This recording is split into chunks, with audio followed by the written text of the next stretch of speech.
kemi 6 muaj që po tentojmë për shtatzani dhe nuk po ndodh. Çfarë duhet të bëjmë në këto raste? Atëherë unë mendoj që ashtu siç e kanë shtruar dhe ata pyetjen që kemi 6 muaj dhe s'po mbeten shtatzan, që janë në efektin e stresit.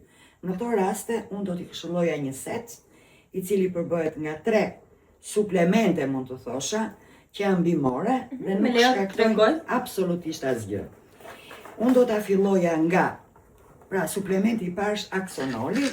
Aksonoli ka në përbërjen e tij grupin e vitaminave B, gjithashtu ka dhe ashwagandën, e cila vepron në sistemin nervor tek çifti për të qetësuar dhe për të ulur apo për të minimizuar fare stresin. Dhe do t'i këshilloja të pinin një kapsul në ditë.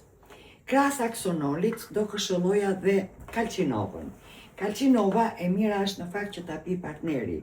Kalcinova në përbërjen e vet ka grupin e vitaminës D, ka kalcium, ka zink, ka dhe magnez. Dhe çfarë bën kalcinova? Kalcinova ndikon drejt për së drejti në cilësinë e spermës së partnerit. Edhe partneri mund ta pikte vetëm një në ditë. Krahas këtyre dyjave do këshilloja edhe folacinën, 400 mikrogram. Pse folacinën? Po folacina duhet të filloj para se të mbetet shtatzan, e mira është 3 muaj para mbetjes shtatzan dhe 3 muaj pas. Pse folacinën?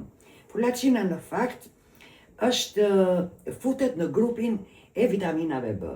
Folatet në përgjithësi shërbejnë për rigjenerimin apo për qelizat të reja.